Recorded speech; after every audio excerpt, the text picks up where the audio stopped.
দোয়া কিভাবে করব? আল্লাহ সুবহানাহু ওয়া তাআলা বলছেন উদউনি আস্তাজিব লাকুম, তোমরা আমাকে ডাকবে, আমি তোমাদের ডাকে সাড়া দেব।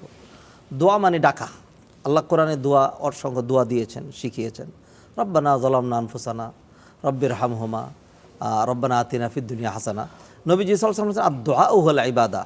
দোয়া শব্দের শাব্দিক যে অর্থ সেটা ডাকা, আল্লাহকে ডাকা। সে ডাকাটা কিভাবে হবে? ডাকাটা হইতে হবে আদবের সাথে, ডাকাটা হইতে হবে বাড়াবাড়ি ছাড়া, ডাকাটা হইতে হবে বিনয়ের সাথে, ডাকাটা হইতে হবে এখলাসের সাথে, ডাকাটা হইতে হবে অবস্থায় যে তার কলবটা আল্লাহমুখী। যে ব্যক্তি মানে এরকম যে খামাকে দোয়া করতেছে, আমিন আমিন বলতেছে, কিন্তু ওয়াকলবুহু লাহিন সাহিন, তার মাইন্ডটা হি ইজ অ্যাবসেন্ট মাইন্ডেড, আল্লাহ সুবহানাহু ওয়া তাআলা এই ধরনের দোয়া কবুল করেন না। দোয়া কবুল হওয়ার জন্য শর্ত হলো হালাল খেয়ে দোয়া করতে হবে। যদি হারাম খেয়ে কেউ দোয়া করে তাহলে তার দোয়া কবুল করা হবে না।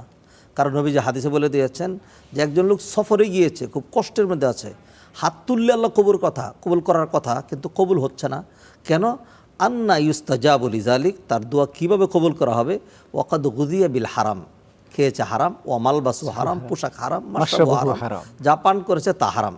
অতএব যদি এইগুলি মেনটেন করা হয়, যদি হালাল খেয়ে দোয়া করা হয়, এখলাসের সাথে দোয়া করা হয়, বিনয়ের সাথে দোয়া করা হয়, আরও কিছু আদব আছে দোয়ার আগে হামদ সালাত করে, হ্যাঁ, যদি আল্লাহর প্রশংসা, নবীর উপর দুরূদ পড়ে দোয়া করবে। দোয়ার মধ্যে ব্যাপকতা, দোয়া এরকম না যে খালি শুধু আমার নিজের জন্য, একার নিজের জন্য দোয়া করা জায়েজ আছে, যত ব্যাপক করবে। কোরআন মাজিদে তো রব্বানা প্রায় 40টির উপরে রব্বানা রয়েছে। রব্বানা বহু বচন ব্যবহার করা হয়েছে। রব্বানা মানিটা আমি বলে দিচ্ছি, রব্বানা মানে ও আমাদের রব, হ্যাঁ, আমার রব না, আমার হলো রব্বি, রব্বির হামহুমা, এখানে আমার রব, কিন্তু রব্বানা রব্বানা রব্বানা এটা 40টার উপরে রব্বানা। আর হলো যখন বেশি মানুষকে নিয়ে দোয়া করা হবে, মানুষের জন্য কল্যাণ করা হবে, তখন দোয়া এই জন্য কবুল হবে যেহেতু প্রতিটা মানুষের পক্ষ থেকে আল্লাহ সুবহানাহু ওয়া তাআলা একজন ফেরেশতা নিয়োগ করে দেন, যে নাকি বলতে থাকে ওয়ালাকা মিসলুহু ওয়ালাকা মিসলুহু, তুমি তার জন্য যেরকম কল্যাণ কামনা করেছো আল্লাহ তোমাকে অনুরূপ কল্যাণ যেন দিয়ে দেন। সুবহানাল্লাহ। তার ফলে এই সমস্ত শর্ত যদি মেনটেন করা হয় তাহলে ইনশাআল্লাহ দোয়া কবুল হবে। দোয়া শব্দের অর্থ হলো আল্লাহ সুবহানাহু ওয়া তাআলাকে ডাকা, আহ্বান করা। জি, তো আহ্বানটা সবচেয়ে উত্তম কোনটা?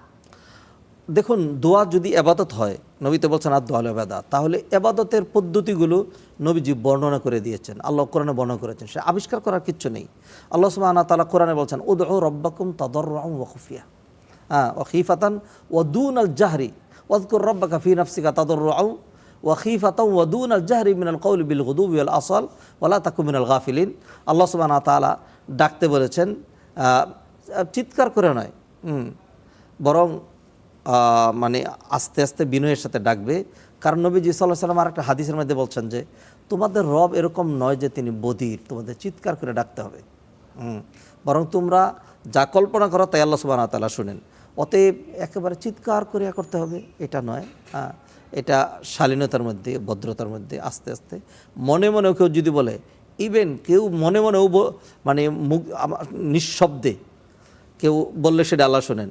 নিঃশব্দ ছাড়া মনে মনে কেউ যদি কোনো কিছু ভাবে, জবান ঠুট সে খুললই না, তারপর আল্লাহ সুবহানাহু ওয়া তাআলা তার কলবের ভিতরে যেটুকুন সে ভেবেছে এর 1000 গুণ বেশি আল্লাহ সুবহানাহু ওয়া তাআলা জানেন।